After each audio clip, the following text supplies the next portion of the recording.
നിങ്ങൾക്ക് ധാരാളം enquiries വരുന്നുണ്ടെങ്കിലും അതിനെയൊന്നും ലീഡായിട്ട് convert ചെയ്യാനായിട്ട് സാധിക്കുന്നില്ലെങ്കിൽ നിങ്ങളുടെ മാർക്കറ്റിങ്ങിലല്ല പ്രോബ്ലം ഉള്ളത്.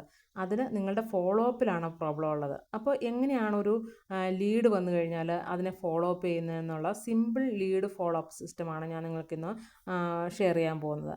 ആദ്യം നിങ്ങളുടെ ഒരു പരസ്യം കണ്ടിട്ട് അല്ലെങ്കിൽ പ്രോഡക്റ്റോ സർവീസോ കണ്ടിട്ട് നിങ്ങളുടെ വാട്സാപ്പിലോ ഇൻസ്റ്റഗ്രാമിലോ അല്ലെങ്കിൽ നിങ്ങളുടെ പോസ്റ്റിന് താഴെ ഒരു കമൻ്റ് ആയിട്ടോ ഒക്കെ വരുന്ന ആ ഒരു എൻക്വയറിയാണ് നിങ്ങളുടെ ലീഡ് എന്ന് പറയുന്നത്. അപ്പോൾ ആ ലീഡിന് നമ്മൾ കറക്റ്റായിട്ട് റിപ്ലൈ കൊടുക്കണം. മിക്ക ഫാഷൻ ബിസിനസ് ഓണേഴ്സും ചെയ്യുന്ന ഒരു ബിഗ്ഗസ്റ്റ് മിസ്റ്റേക്ക് എന്താണെന്ന് വെച്ചാൽ അവർ ശരിക്കും പറഞ്ഞാൽ റിപ്ലൈ ഒരു പ്രാവശ്യം മാത്രം കൊടുക്കും. അത് കഴിഞ്ഞ് അങ്ങോട്ടേക്ക് കസ്റ്റമർ ഇങ്ങോട്ട് വിളിക്കട്ടെ എന്ന് വിചാരിച്ചിട്ട് വെയിറ്റ് ചെയ്യും. അങ്ങനെ ഇരുന്ന് കഴിഞ്ഞാൽ നമുക്കത് ലീഡ് ക്ലോസ് ആവില്ല. അപ്പോൾ നമുക്കൊരു ഫീലിംഗ് ഷൈ പാടില്ല. കാരണം നമ്മളത് ഫോളോ അപ്പ് ചെയ്യണം.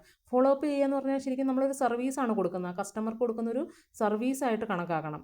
അപ്പോൾ എങ്ങനെയാണ് നമുക്ക് ഈ ഒരു ഫോളോ അപ്പ് കറക്റ്റായിട്ട് ചെയ്യുന്നതെന്നുള്ള സിമ്പിൾ സ്റ്റെപ്പ് ഞാൻ പറഞ്ഞുതരാം. ഒന്നാമതായിട്ട് നിങ്ങൾ ആ വരുന്ന ലീഡ്സിനെ നമ്മളൊന്ന് എഴുതി വെക്കുക. നിങ്ങളുടെ വാട്സപ്പ് ലേബൽസിലോ അല്ലെങ്കിൽ ഗൂഗിൾ ഷീറ്റിലോ അല്ലെങ്കിൽ ഒരു നോട്ട് ബുക്കിലായാലും നിങ്ങളത് രേഖപ്പെടുത്തി വെക്കുക. പിന്നെ നമുക്കൊരു എൻക്വയറി വന്നു കഴിഞ്ഞാൽ വിതിൻ 5 മിനിറ്റ്സ് അല്ലെങ്കിൽ 10 മിനിറ്റ്സിനുള്ളിൽ നമ്മൾ അവർക്ക് ഉറപ്പായിട്ടും റിപ്ലൈ കൊടുത്തിരിക്കണം. നിങ്ങളുടെ ഒരു വോയിസ് നോട്ടായിട്ടോ അല്ലെങ്കിൽ നിങ്ങളുടെ ഒരു പേഴ്സണലൈസ്ഡ് ആയിട്ടുള്ള മെസ്സേജ് ആയിട്ടോ നമ്മൾ അവർക്ക് റെസ്പോൺസ് അല്ലെങ്കിൽ ആ റിപ്ലൈ കൊടുത്തിട്ടുണ്ടാവണം.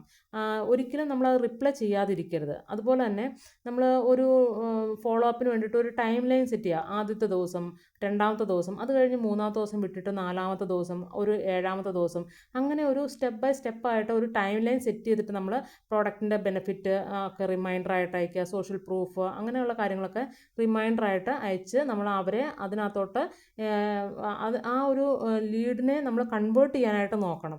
അതുപോലെ തന്നെ നമുക്ക് പ്രോഡക്റ്റിന് ഇപ്പോൾ മെസ്സേജ് ടൈപ്പ് നമുക്ക് പ്രോഡക്റ്റിൻ്റെ ബെനിഫിറ്റിന് പറയാം. ഇപ്പോൾ കസ്റ്റമറിൻ്റെ ടെസ്റ്റിമോണിയൽസ് കൊടുക്കാം. നമുക്ക് ലിമിറ്റഡ് ടൈം ലിമിറ്റ് അല്ലെങ്കിൽ ഡെഡ് ലൈൻ കൊടുത്തുകൊണ്ടുള്ള മെസ്സേജസ് കൊടുക്കാം. ഇങ്ങനെ ഓരോ തരത്തിലുള്ള ലീഡിനെ, അതായത് ലീഡ് തന്നെ പലതരത്തിലുണ്ട്. നമുക്ക് പെട്ടെന്ന് ക്ലോസ് ആവുന്ന റെഡി ടു ബൈ ആയിട്ടുള്ള ഹോട്ടായിട്ടുള്ള ലീഡുണ്ട്. അതുപോലെ തന്നെ വെയിറ്റ് ചെയ്യുന്ന ആലോചിക്കട്ടെ എന്ന് പറഞ്ഞിട്ട് മാറി നിൽക്കുന്ന വാമായിട്ടുള്ള ലീഡ്സ് ഉണ്ട്. ഇപ്പോൾ വാങ്ങിക്കുന്നില്ല എന്ന് പറഞ്ഞിട്ട് മാറി നിൽക്കുന്ന കോൾഡ് ലീഡ്സ് ഉണ്ട്. അപ്പോൾ ഇവരെയൊക്കെ ഡിഫറെൻറ്റ് തരത്തിലാണ് നമ്മളത് ഫോളോ അപ്പ് ചെയ്യേണ്ടത്.